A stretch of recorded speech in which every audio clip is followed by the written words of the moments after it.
So I said to her, sure, the quarter markers are on point, but are those back boots illegal? You know what I mean? Yeah, that's okay. Hi, this is Blythe Tate, and you're listening to Eventing Weekly with Mitch and Braden. How good. Mitch, Hey, g'day, mate. Braden, and Kerryn Edmans. Yes. G'day, mate. Thanks for having us, guys. G'day, mate, Kez. I know. Long time coming, we getting on this potty. And it is a bit of a long time coming because, you know, we do like to prepare our guests well in advance. And how long we've been chatting to you for, Kez? It's been a few weeks since it got brought up, but finally decided I was in the area and thought, why not now? Yeah, carpe diem. Yeah. And by in the area, yeah, man, let's set the scene, should we, to start with? You know, because what a setting we have here this evening. We're currently set up in the reception area at the Burge Indian Restaurant in Warnborough. Warnborough, yeah, just on the outskirts, actually Toddy's neighbouring farm. You've been here before? Have been here a few times in the past, yeah. Love a little Indian, takeaway or have here. Yeah. I've done both. What's your go-to? I'm a bit, well, I can do either. I do love an old-fashioned tikka masala, and then, to be honest, last night I was at another Indian restaurant and had a karahi, and it just about blew me socks off. I'm still recovering from last night, so that's why I'm just on the poppadoms tonight. Yeah, they'll get you. You got to watch out for those karahis. Yeah, 2 chilies. It really means 2 chilies. I think there's about 10 in there. Was that not Kiwi hot, was it? No, it was definitely English hot. Yeah, gotcha. Yeah, so we've ended up here down at the Burge. We did think about going down to the New Kelly Arms, didn't we, Mitch? We did think about doing that, but was it steak night tonight? Steak night. Steak night down at the New Kelly Arms. So they were full up, but we had that recommendation from Nick Brooks, who's just around the corner. He said, you know what, go and check out the New Kelly Arms. You know, they'll be very welcoming, and they were, but they just couldn't squeeze us in. So we thought, you know what, let's head up the road to the Burge, and boy, has Roy been welcoming for us tonight. He's booked out the front section and sent out some poppadoms, and I'm looking forward to tucking in. I can't wait for it. Yeah, real good. Thanks to the guys here at the Burge for having us. Yeah, how good. Well, speaking of tucking in, Kez, we've got, you know how we work here at Eventing Weekly. We've been really grateful in the past to have you submit fan questions. That was a real nice one to find in the old DMs. Oh, yeah. So you know how we work. We've got 10 questions lined up for you this evening, and I think we may as well kick into it. So the first question for tonight is with me, and it's pretty simply, how much of Tim and Janelle Price's success is down to you? Solid amount. Yeah. All of it? No, definitely not all of it.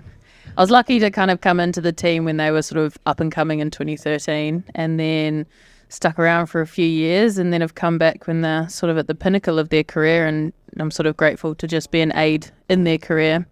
Yeah, like to think I'm a good part of it, but I guess I'll leave that up to them. If you were to quantify it? Ooh. Let's say they are, I reckon we could go 33% every way. Yeah, split it 3 ways. Yeah. You know, I've got to split my time between the 2 of them. So, you know, I think that's about all right. Yeah. We'll see if the JP says otherwise, but Yeah. I think Tim Price would probably say you're a bit more. Yeah, you put in a bit more than that. And speaking of Tim Price, I think he's might have sent in a question for you here, Kez. Well, should we throw to the big man then? If you're ready over there, Braden, let's get him into it. G'day Mitch, g'day Braden, it's Tim Price here. Firstly, I just want to say I'm a huge fan of the show. Thanks, Tim. Huge fan. Thanks, Look man. forward to it every week. Now, I believe you've got Kerryn Edmans on. Kerryn, otherwise known as Kez, this is a nickname I like to think I had a hand in. Just easier to shout across the yard and generally for people to pick up, and she seemed to respond quite well to it. Another nickname that Kez has been known by over the years is Car Bomb. Now my question is, Car Bomb, it's an interesting nickname. Was that because you've been somehow involved in a car bomb scenario where you've averted something to do with, I don't know, a car being bombed? Or is there some other reason for such a nickname? Interested to hear your response on that, Kez. All the best, guys. Cheers. Thanks, Tim Price. And what a question. God. Well, I'll start with, I'm really sorry for any Irish listeners because it's actually slightly racist. But back in my early days of being here, we went through this phase of a shot called an Irish car bomb, which is a half pint of Guinness and a shot of whiskey and a shot of Baileys. And once the whiskey goes in first and once the Baileys goes in, you've got 8 seconds to drink it before it curdles. So I had quite a reputation of 1, being very good at sculling it, 2, still standing up after I've sculled it, and then 3, repeating myself by being stupid enough to scull them again. So Oh my goodness. it kind of was like a running theme from we started doing them. I think it was actually Hollywood Head's 21st. We did like a Marlborough bar crawl and we did them in every bar we went to. It was like a Sunday evening and there was no one in the bars. I mean, classic Marlborough vibes. Yeah. And then from there it became the running thing that we would do a random one on a night out, and then they started calling me Kez a Car Bomb. And then it kind of just stuck a little bit. So every now, like especially after I've had a few drinks, I'm like, "Oh, car bomb!" That's amazing. Yeah. I'm going to be honest, Kez. When I heard Tim explain, talking about Probably car think I literally burnt a car. No, for me, I thought it was that you blew up cars, like you drove them into the ground and you just burnt through cars. I mean, I also have did that too, but No, I was going with the first one. I thought you guys were getting up to some stuff down in the South Island back in your younger days. Really? Is that right? no, I stayed pretty behaved in the car sense back in the pre-moving to England days. But I did then also have a reputation of, I don't know how many cars I went through from 2013 to 16, but the predominant reason for that is because of sculling Irish car bombs. Well, Yeah. Do you reckon they do one here? Oh, wow. I mean, you'll want to have it before your dinner because it is half a dinner. Okay. I'll be sure to hit Roy up midway through. Kez, when was the last time you partook in a car bomb? Ooh, it's been a few years. I mean, my party life has slightly died down and matured at my older age because I'm so old now. But no, I haven't done one in a couple of years. I'm certainly not against doing one in the future. But, whatever happens. Bloody good. Challenge accepted. Yeah, I mean... We'll save it for another rainy Wednesday. Yeah. Sounds good. Very nice. Well, flowing on from the Tim Price voice note, we're on to question number 3, Kez. And the question that I have for you is, what was the original connection between you and the Prices? Oh, here we go. Here's your dinner. Yeah, just hold that thought, Kez, because... I'll sit back and relax. Which one's this? Is this the very basic? Yes, that's for Mitch. Yes, that would be mine. Very basic. Mild? Mild. Yeah, cool. Yeah, that's for Mitchell. Yeah. Sorry, Kez, just cool. I'll take I'm just going to get into a poppadom. Yeah, go for it. Yeah, I might have a little poppadom as well. Sorry, if you're wondering what's going on, Mitch's dinner's just arrived. He's gone for the chicken tikka masala tonight. And just to be a little bit different, Yeah, nice, medium. No, mild. Mild, definitely mild. Anyway, we digress, Kez. You were just saying, how did you get to know the Prices? So I moved to a little town in New Zealand called Oxford at the end of 1999. I was a little wee tiny grasshopper at 4. And then my parents and I lived there for a few years. And my mum bred a horse called Tiara, and she didn't really like riding it. So she found a young feisty cowboy down the road by the name of Tim Price to ride it and produce it and sell it. And then Mum ended up getting roped into a bit more grooming for Tim and helping Tim at shows and getting Tim out to events on the road after a big Saturday night and a Sunday morning. So she, had her fights back then. But she, then it was the running joke that one day Kerryn would grow up and Kerryn would move to England and work for Tim and Janelle, and then it bloody well happened. And then 10 years later, I'm still hanging around with them. So, I've known them for, over 20 years, which is pretty crazy. It is wild. And your mum, Michelle, did you say she had a horse that Tim took to ride? Yeah. And was he doing eventing at that point, or was it? Yeah, he was doing a mixture of show jumping and eventing. So his place in Oxford, his parents were breeding Irish draft horses, if I'm correct. And then so he had a mixture of show jumpers, jumping up to like metre 45, metre 50. So Tiara went into that string, and then he also had a string of eventers. So Mum would kind of look after both and do a lot of the shows for him, and went round, did like the North Island circuit, we called it, where they'd pack up the horses for a few weeks and come up north and do a taupo and all of those things. So yeah, that's how I kind of got in with them. Yeah, with the little kids in tow. The teeny tiny, yeah. I used to get kicked out of school a bit early, which I thought was the bee's knees, and go on the road and truck around the North Island. I thought I was the dog's bollocks back then. Hanging out with Tim Price. Yeah, they had a little, they're very known for their monkey bikes, and they actually had a monkey bike in New Zealand called Percy, and it was yellow and it had flowers on it. And when Tim taught me to ride that, I was like, I have made it in life at like 7. How good. Completed life already. Yeah. Done. Totally nailed it. Jesus. And so you finish school and you call the Prices and say, I'm going to take you up on that. I'm going to come on over. And what was the response? Were they actually expecting you to follow that up? I don't know if they were expecting it or not, but I rang Janelle after the Olympics, and I was like, don't know what I want to do after school. Could I have a job? She said, yeah, get a visa and we'll see when you've got your visa. So I got my visa in April 2013, got over here, and she was in Kentucky at the time. Tim was at a show on a Tuesday, and I was like, whoa, they compete on a Tuesday. That's so cool. Turned up, didn't know anyone. I was like, wow, this place is amazing. I was like 18, just thought it was the greatest thing. Had my caravan, thought that was amazing. I just thought it was so cool. How good. And when you arrived the first time, fresh out of school, who were some of the team there and who were you working under? So the team was, we didn't really have anyone to work under. There were a few people that had been there for a bit. I've forgotten his name. He was an Aucklander.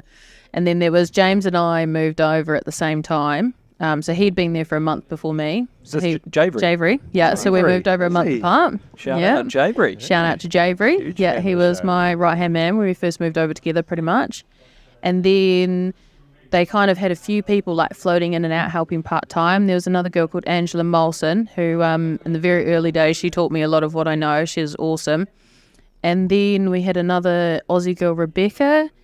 Sila was her name, and then Rebecca Howard was based with them, and that was pretty much the team. Wow. So we were just hanging out, floundering around together, none of us really knowing what we were doing, and then put it all together. But you made it work.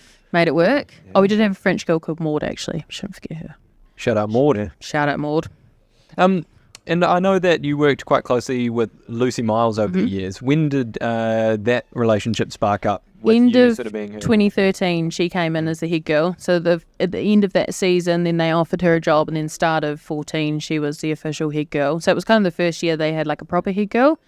And then they put me under the 2IC role, and then we were wingmans of each other for 3 seasons. Nice. So yeah, that was pretty cool. It was nice to learn from someone as great as Lucy. Shout out to Lucy Miles. But yeah, 3 seasons with her, and then we both retired, and then we both ended up back at Prices. Yeah, and sorry, Mitch, I'm extending this question on a bit, but I'm just so engrossed in the Kerryn Edmans story. So you move away from grooming for a bit. What do you go away and do? So I went home for 5 months. I went back to New Zealand. It was around the time of the Kaikoura earthquake, so I actually ended up being, as Kiwis know, as a lollipop girl. Oh yeah, Flicking the go stop sign. Working on the roads or just after the Kaikoura earthquake, and then I came back to England in April of 2017 and got a job with Christiana and worked as a vet tech for her for 3 years.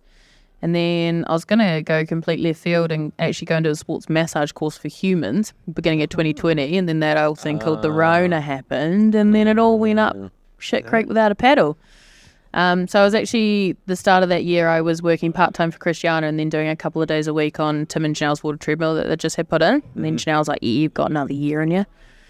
So then I said, is that offer real? And she said, yes. So I came back in July 2020, and 3 years later, I'm still kicking. Still here. How good. And when Janelle says you've got another year in you, does she say like that, or does she say, Kerryn, you've got another year in you? No, it was like that. We were like doing something really weird, like moving wood pallets or something, like lifting heavy stuff. And I love doing shit like that. Used to love the gym and things like that when I had a bit more time on my sleeves. And she was like, yeah, you got another year in you. And that's all she said, and then left it at that. So I kind of was like, oh, what's that mean? So then I went back to her a couple of days later. I was like, does that mean you want me to come back? She's like, yeah, do you want to? I was like, yeah, I think so. And that was 2020. Yeah. 2023, here we are. Here we are. And you're still kicking on as well. Still kicking. Bloody good. Well, thank you for letting me indulge in the Kerryn story, Mitch. But that was the end of question number 3, so I think we are up to question number 4. We are indeed. So you've known Tim since you were, what, 3? 7. 7. 6, 7, yeah. Yeah, 6, 7. And yeah, we've moved on a bit now. Sorry, can I just interrupt? I'm actually getting a call from Tim Price. Hey. And if I answer that, I think that's going to Yeah. come through the podcast. Yeah, g'day, mate. Yeah, g'day, mates. Right. Hey, G'day, mate. Oh, God. I'm here with Tay-Tay, and we wonder Hey. if it's too late. to do a live question. Well, you've actually called in mid-podcast recording. So, Hi, guys. Oh, So we've that's what we're hoping for. we've got you live. So You yeah. are live. So I'm going to say go for it, Yeah. guys. Tim Price, and are you there with Taylor Mason? Yeah, We- we've got a few of us buddies here. Yeah, We're, Okay. yeah, go for it. Just Shoot. trying to dodge the mud at Mallow here, and we thought, well, we're having a beer. We're Yeah. eating some kiwi dip Yeah. out of a bowl that Taylor prepared, and it's beautiful, might I add. Yeah, beautiful. Nice. And then we thought, well, a couple more questions. Hey, well, you've got me, Mitch, and Kez all listening. I'm indulging in poppadoms. So go for it. He probably Excellent. can't. Okay, you go, Tay-Tay. Oh, I'll go first. She wants me to go first. Right. It's just a simple question of mine. Kez, hi, how are you?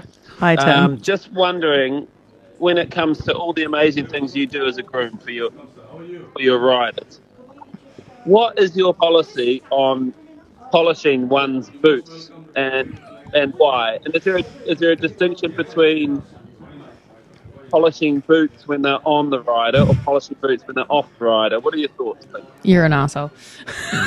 And also, just to add to that question, if it's a no to cleaning riders' boots, how would you polishing? Sorry, would it be on you or us if we went into the dressage ring with mud on them? It would sure as hell be on the rider, not me. First of all, Tim Price is very good at being a fraction late, and I'm mortified when I find his dirty boots. Therefore, I give them a very vague wipe. They do not get polished. Nor will they ever be polished with a brush by me. And that's all I can say for that.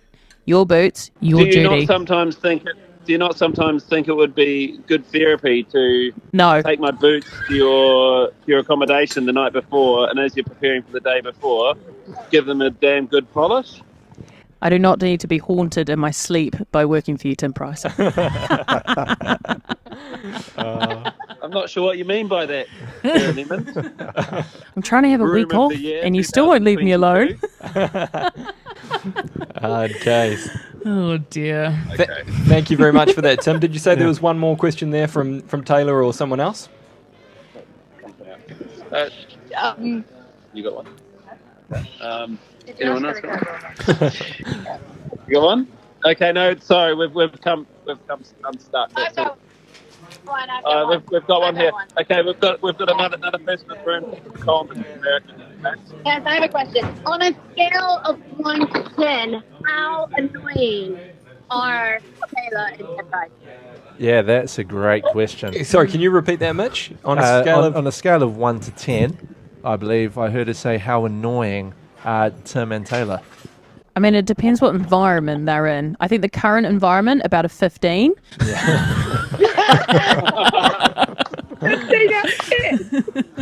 right, well, that's it. We've got to go because I've got a question. Oh, God. Oh, no, is that... Is that Janelle? Janelle Price. Yeah. Hey, g'day, Janelle. Price calling in now. Hey, Janelle. Nice to hear from I you. just wondered if Kerryn, could enlighten our audience as to who she enjoys working with the most out of Tim and myself. It's because she knows the answer to this. Sorry, we're breaking up. You're breaking up. You've got 2 kids. So, Hell of a question. I know, and one's going to hate me for We're this. breaking up. We're breaking up. Sorry, Well, he knows guys. the answer. It's Yeah, Janelle sorry. Price. And Wow, the eh? call has been ended. What a roller took coaster that was. personally. Wow. I mean, I'm going to say this Wow, that was a live. curveball. I'm going to say this live to us. And knowing it's going to be listened to later, I've got no idea how that's going to play. I've got no idea how that's going to come across. I know, I'm a bit hot and nervous. Yeah. But what an absolute treat to be, bombarded by Tim and Janelle. Any hot takes on that? Any quick reflections? Well, I stand by my word on the boot polishing. Yeah. It is literally my pet hate. If a rider cannot do their own boots, then they need to find more time to do their own boots. Simple as that. But Tim has got this, it's been a running joke for years, and he was like trying to bribe people to pay. Like, he's like, I'll pay you if you clean my boots. I was like, don't fucking do that. And then there's a sequence of photos that came out last year at Pretoni on the Sunday of the jog, because where we were walking the horses around was really dusty, and his Fairfax and Favour shoes were really dusty. So he put his foot up on my knee and was polishing them. Well, there's a sequence of photos to go with it, so it's quite funny because it's like everything I despise of cleaning his shoes. But so, like when they get on a horse, they've been walking through the mud, I'll quickly flick it off. I'm fine with that. But if they turn up with dirty boots and they're like, oh, can you clean them? I'm like, no bueno. No. Yeah, well, I think No. that's fair. Absolutely. Did Tim purchase those photos? Do they exist? Do they sit on a wall somewhere? No, they don't. I mean, unfortunately, we don't have we had like the Toilet of Fame at Mere Farm, which was the long corridor with all the photos. And I would love the sequence to be put up in our new place of all those, but we haven't got around to doing that yet. So maybe that might be, That might have to be on the cards. something for the future, a little Quite sequence of me despising cleaning his shoes. Hard case. Hard case. And we probably should address Janelle's question. Yeah, the latter. So I have always said, it's really like everyone's like, oh my God, Tim's so nice. Like, Janelle's a bit scary. Janelle is so black and white to work for. She knows what she wants. She wants it done at this time. She'll be here at this time. She doesn't often change, bits or whatever like that. And if she does, she lets you know. Tim, on the other hand, I described it actually in a previous interview as fluffy. Fluffy. Because, one day it's this, one day it's that. I'll be there at 10. I'm actually there at 11:30. I love you dearly, Tim Price, but you're a pain in the ass. And I'm glad that he demonstrated that for everyone so that you felt, Right. Yeah. I think no one listening right now is going, oh, that was a bit rough. I think they were all going, probably I agree right. with that. Yeah, Right. I can see that. Yeah. No, Janelle's just black and white, and I've grown up knowing her. She can be scary at times, but if you know her, she's just black and white. And I love black and white. This fluffy stuff is, but because I know him for so long, it's sometimes easier for me to take Tim, nurture Tim, look after Tim. I'm scared. Tim's the kind of guy that needs a bit of nurturing, doesn't he? He loves a little back pat every now and then. Be like, you've done good. Hey, don't we all? Yeah, I mean, It's good for the soul sometimes. Good for everyone. Oh, brilliant. Anyway, Mitch, where were we? I think we were somewhere around number 4 or 5. We were up to number 4 until we were rudely disrupted. But I think we were saying you started with, you've known Tim since you were about 6, 7, and you still know him now. You guys have been through a lot together over those years, created a lot of memories. Sure have. A lot of memories. So we wanted to know what would be, not necessarily with Tim Price or Janelle, but your favourite eventing memory out of all the years you've been involved in the sport. I mean, there's been a fair few over the years. For me, any event with Classic Moa and Bango were pretty dear to my heart. They were two of my favourite horses. In the recent years, last year was pretty phenomenal. I went from winning, looked after Tim at Pretoni. We won individual bronze and team bronze. And then we went to Maryland and won Maryland. And then I came back, I had 3 days at home and drove Grappanera to Po, and we won Po. So that was, those probably 2 months were probably the main highlight. And then I got a phone call when I was in Maryland to say I'd won Groom of the Year, where I was severely hungover on the Monday. So yeah, probably that 2 month sequence would have to be the biggest like highlight on the main stage of my career for sure. Very hard to beat. How's the come down after those 2 months of just? I know. You must just. Well, then I wake topped up it in off by going home for 2 months. I had 2 month holiday. Wow. So I kind of didn't really come down from it until January this year. Yeah, And then you got back to England in And I was January. like, oh, shit. Oh. Well, then I went to Spain for 4 weeks. So, So we're still on the high. we're just still riding riding through. through. Hey. We're still going.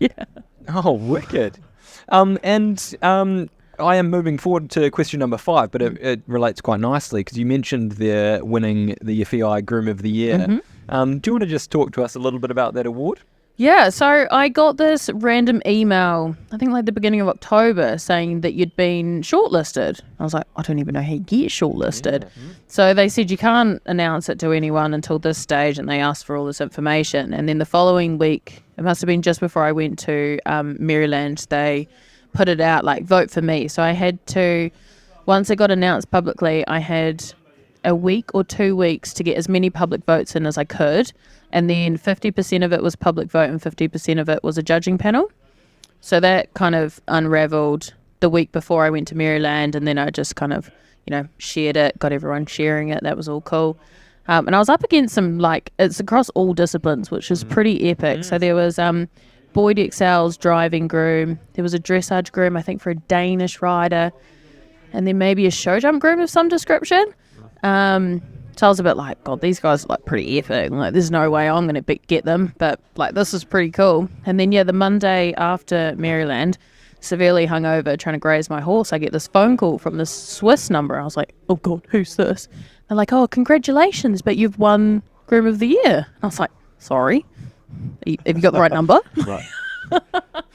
Then they said you have to wait a week to public, or I think I had to wait 2 weeks to announce it. So I was down in Po and everyone was like, oh, do you know if you've won yet? I was like, no, don't know yet. Thinking I do know I won. Yeah. And then it was really cool. They flew me out I got back from Po. They came out and we had to do this big video thing for Cavalor and for the FEI. So then once that got released, then I could publicly announce that I'd won it. And then they flew me to Cape Town, I think in the middle of November. So we got all expenses, trip paid for, flew premium economy or something, down to Cape Town, paid for hotel. We got wined and dined by the FEI, massive gala, sat next to Lottie Fry, which was really cool. Met all these great people in the FEI, which are massive advocates for, trying to get more grooms recognised, which I think is really cool, and trying to make sure that we're well looked after at the shows, and that, our faces, they are getting public announcement that we are the backbones of most riders and the equestrian disciplines, and we deserve a lot of recognition. So, yeah, it was really cool. That is bloody. I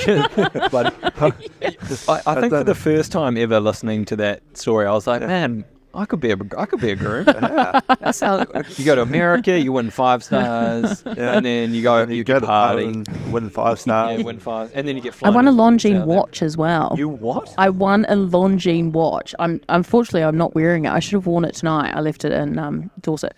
But I won a Longines watch. I won a €1,000 voucher for Cavalor that were the sponsors. So I had this a couple of weeks ago. I had this massive box of things turn up. I was like, this is so great. This is like every groom's dream. And then I got this cute trophy as well. Oh, that's amazing. It's really cool. Yeah.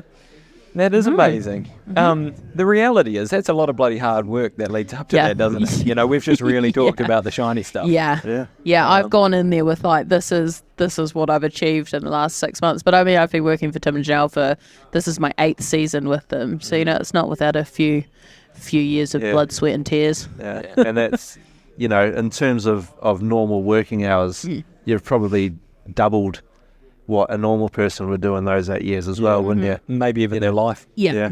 No, I did. There's a few extra hours here and there, but you don't do the job for the hours and the pay. You do it for the love of the sport, and that's all it is. I've loved the sport for a long time. Nice to get a little bit of recognition. Yeah, I know. It does. It tastes better when you've earned it, doesn't it? Yeah. Sure does. Sure does. I do look back and go, yeah, I did actually earn that. Not, I didn't deserve that. Yeah. I worked bloody hard. Good on you, Kez. Yeah, you bloody killed it. And Thanks, guys. We're proud of you, aren't we? Yeah. You know? Yeah. Proud fellow Kiwis. Yeah. First ever Kiwi to win it, too. Yeah. Groom of the year. How good. Yeah. Hopefully not the last, but Hey, there's a Trailblazer. yeah. set the standards. Lead the way for the rest of them. Yeah. So in your time grooming, you must have, learnt a whole lot. You've experienced some stuff you probably never thought you would have. Yep, definitely. You're sitting here now, and if you were looking back at a Kez who's just started out grooming, what advice have you got for her? What are you telling her? What are you telling her to do? Or not to do? Well, I certainly don't regret anything that I did, and that includes the stupid mistakes of being really, really drunk in 19 and having way too much fun. No, I think do it the same. I think grab the bull by the horns, enjoy every minute, work your ass off, and it will get recognised, and make the most of every opportunity you get. And if you don't want to do it for the money, you do it for the love, and you love the shit out of it. Yeah. That's it. Yeah. Yeah. A few Irish car bombs along the way. Yeah. And you'll Yeah. A few Jaeger bombs, Yeah. a few late starts, a few missing in actions. Running low on energy. Yes. Oh yeah. Love a Red Bull and a coffee. Yeah, I bet there are a couple of mornings you've got Tim Price knocking on your door going, "Where the hell are you, Kez?" No, With a few never too Tim many Price. car bombs. It was Lucy Miles. What are you on about? Okay, that's true. Tim Price is probably not there yet. No, he's still sleeping. Or still partying. Still partying. We're like a trooper. Nice. Yeah. So next up, we actually have we had a pre-recorded fan question from Taylor Mason. I'm going to be brave here and say, you know what, she's had her quota for the night. Yeah, she's had her time to shine. Ooh. Yeah, she's had her quota. So we're going to go on through to the next one, and we're going to change gears slightly and talk a little bit about Rob. And what we want to know is if you've got any tips for a non-horsey boyfriend being dragged along to a 3-day. And can I start by saying, Rob, is he more of a Kiwi bloke than most Kiwi blokes? And he's not.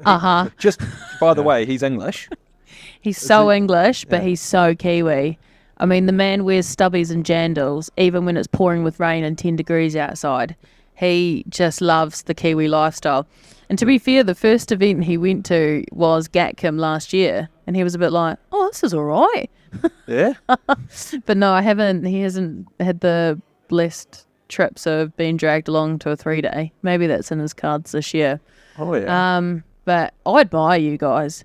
I couldn't think of anything worse than being non-horsey. Being dragged along. Is that to what you these think 3-days. when you see us? No, That shows I us admire like you for the dedication to your other halves. Which actually, so I was with some fans today, I'm listening. and we thought we'd throw a question back at you guys. Oh yeah. You know, Okay. we've seen how this rolls, and we thought, let's throw it back. So our question to you guys was, what are your wives' weakest phases? It can either be in their career or in the personal life with house chores. Go on, Mitch, you kick us off. My wife does everything perfectly. She has no weak phase, and she is perfect. She can't do anything wrong. Braden, how about you? Well, I mean, I love my wife. What I'm going to talk about is just really, it's just going to paint me in a horrible picture as well. If I was to say Sam's weakness, it would be around the house, although she's committed to improving. But if you were to, ask who sort of did the laundry and the cleaning and the cooking, that's usually me. Top house husband. That's what they call me. So yeah, that would be her biggest work on, is how I'd frame it. But through the lens of maybe the perfect woman. So You guys are very smart. yeah. If there was one thing, Go on. and there's always one thing. Yeah, go on, man. when Arlo came along, the dog, we had some firm rules in place that he was never going to be on the couch How's that going for you? or allowed upstairs to the bed. So we started off with a stair gate at the bottom of the stairs, so the little puppy can't go running upstairs and jump on the bed. And then he'd figured out that, he wasn't allowed to do that, so we took the gate away. And that lasted for a while. And now the dog lives on our bed. He doesn't sleep in he does sleep in his own bed. But if we have friends over, other dogs, we dog sit a little bit. Yeah, you do. He'll hang out with the dogs for a bit and then think, you know what? I've had enough I of got this. my penthouse upstairs. I'm going upstairs, and just takes himself upstairs and bugs. So you're saying Ginny's a little softer around the edges? Yeah. Are you sure? No, that's all. That's all. That. Yeah. Is that you as well? Yeah. So I'll go back to saying my wife does nothing wrong. No weak phase. There he is. Very good. Okay. Can I just interrupt there quickly, Braden? If we fire that question back at you and Rob, what would he say would be your weakest phase or discipline? I'm a great housewife. He's got pre-made dinner at home. So if he doesn't want to wait for me to cook steak and whatever, he's got a salad and some chicken kebabs waiting for him. Amazing. Just saying. I think he would probably say, I don't know. His weakest phase is the cat. He treats the cat like an absolute... our cat's basically a dog. And she gets cheese. She gets bags of pre-grated cheese every time he comes down. But I don't know what he'd say my car, because he's a proud car man. He loves his cars. He's got a Holden. For those Kiwis that know what a Holden is, he's a very proud Holden owner over here, which is quite a rare thing. And he's got a pristine Hilux. And mine, it's not that grubby, but he would say it's probably pretty grubby. So I'd probably vote for the car. Yeah. Car bomb. Car bomb. Ironically. Car bomb. It's not bombed yet. It's still outside with 4 wheels. So I think I'm going right. Fitting to the end. Oh, very good. Hey, guys, we are now question 9, 2 from home. And we're going to transition into life after grooming. So obviously you're finishing up with Tim and Janelle at the end of this year, whatever that looks like. And we're just wondering what does that look like for you next? It looks like a flight home to New Zealand. Sorry, guys. Yeah, that hurts a little bit. It looks like a flight home to New Zealand. We're going to start in Timaru. Rob's got a really good job there, still working for Class. He's a diesel mechanic for them. So, we'll start there. We might hate it. We might love it. We might buy a house. We might go to WA. But, life's about to be on our terms and our time and doing whatever the hell we want. So, we're going to, ship on back to New Zealand in December and see what happens. I might make a Creep and Peep appearance next year for 2024, but not really sure about that. I might make some guest appearance for some people. Lizzie Green actually asked me to go to Australia with her next year for 3 days. So I might, dabble in and out, do a bit of fun stuff like that. But grooming is coming to an end. Well, if anyone, it sounds like grooming's coming to an end, but you're open-minded to grooming on your terms. Yeah. And I think if anyone's earned that, Kez, I'd like to think it's me. that ability to, I'm going to finish up. You've achieved all there is, wipe your hands clean and go, if I want to get back involved, I'm not going to be there from 5 till 5, 7 days a week or whatever it is. No, I'm grateful for all the time I've had there, but now I've decided that I've got to look after Rob, otherwise he'll probably leave me if I try and groom for too long, because it's crazy hours, it's a lot of time away, and he's been very good and patient, so I do owe him a lot of credit for putting up with me for so long. But we're gonna do fun stuff, buy some jet boats, go camping on the weekends. I'm gonna be close to all my family and stuff again. They love hunting and shooting and all those things. So no, we're going to go back and be quintessentially Kiwi again. I bet Rob can't wait. No, he's so excited. What's he doing with that Holden?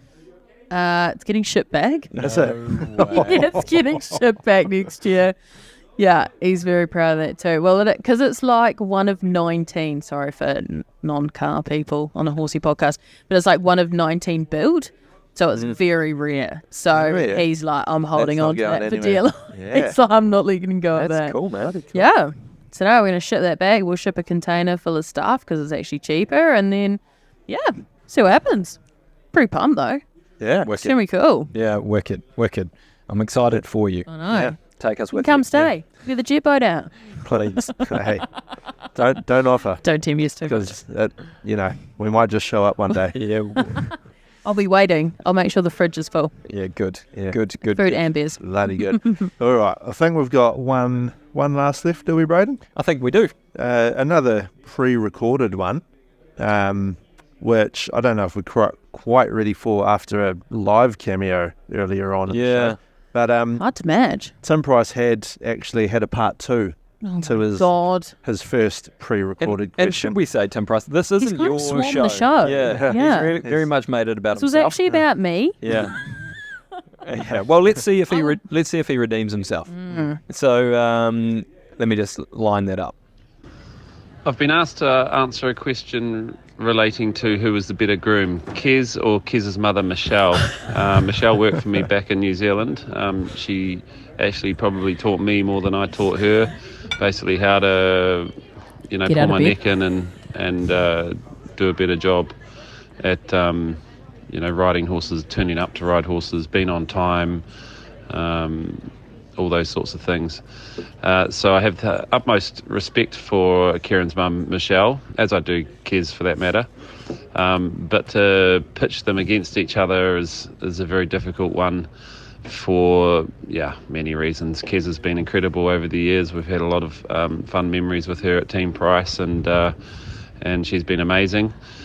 Michelle, I probably wouldn't, without Michelle, I probably wouldn't have got going to the point of jumping on a plane and coming over. So they've both played different but equally important roles in my career. So there's a diplomatic answer for you, I'm afraid, fellas, and all the best, and have a good one. That was a bit Wow. cute of it. That was. Yeah, I'm pretty sure my mum listens to this. don't you feel like a dick after slagging him off for the last Yeah, half hour? shit. I might have to retract those thoughts. Is that fluffy? Can you cut that bit out? That was fluffy. Yeah, I but mean, it still was a bit fluffy. He couldn't give an answer. Well, that's is that the example? Whereas Janelle would have sent a 2-second Yeah, voice she would note. have said, that's why she Michelle. was the last one that cut another phone call. Who's the better writer to work for? Yeah. Because she knew the answer. All of that being said, I think Tim did sum it up pretty nicely. Giving the credit, explaining the relationship with your mother and how much he respects both of you guys. How was it listening to Tim talk about that? Sounds like he's trying to lure me in for another season, but no, it's really nice to hear. I mean, they're very good at appreciating everything we do over the years, and it's become like everyone's kind of known the story of my mum working for Tim first, but I think since winning the award and getting the understanding of why I got into grooming, it's now really enhanced how much my mum did for me in the past. So shout out to Mumsy back in New Zealand. I'll make sure she gets on the podcast. Is Michelle She's going to become a big fan of the show. an aspiring big fan of the show? That's what we like. That's what She's we like. growing every week. Yeah. We're going to make this global. Yeah. Mr. Worldwide. One by one. We love all our fans. Oh, very nice. Well, that's all the questions that we had lined up for this evening, Kez. Thank you for answering them all thoroughly and honestly. We really appreciate that. The way we finish up at Eventing Weekly is we take on some fan advice that we like to put to the guest. The piece of fan feedback we have this week doesn't actually have any advice. Okay. We're still going to litigate it, but then we'll throw to you maybe for some final parting advice. If you're new to the show, what we do here is we take reviews via Apple Podcasts. So jump on there, give us 5 stars, and give us some advice to pass on to our guest. This one, it says, it's titled The Between Two Beers of Eventing. I love the light-hearted eventing chat from New Zealand Rooster. So it's coming out of New Zealand. Does that mean anything to you, Kez? Any of those words that are being used there? Between two beers, rooster, light-hearted eventing chat? No, is that a trick question? No, it's not. No, it's not a trick question. I was just hoping you could help me decipher. No. Does that mean anything to you, Braden? Well, as a podcast aficionado, I think is what I'm known as. Yes, I know the Between Two Beers is a great podcast in New Zealand. Okay. And I think they're trending number 1 at the moment. Oh. And it's actually a couple of my mates. I know the guys. So I think someone's jumped in there, a New Zealand rooster, and I wouldn't know who I'd... No, I wouldn't have any clue who that would be. No. Genuinely. I'd be guessing maybe a Dwayne Signal. That's where my pick was going Was to that go. you as well? Yeah. So shout out to Matamata. Nice. That Matamata Piako region, a real Eventing Weekly stronghold. Solid. Yeah, we've got some solid numbers coming out of there. Yeah, The definitely. listening Te hours. Aroha, Morrinsville, all of that sort of Piako region. Big, strong. Anyway, we digress as we often do. But I did promise to throw it back to you to finish with any eventing advice, any hot takes, any nice cliches, any anything you'd like to leave the fans this evening. Probably just the flat out right, work hard gets rewarded.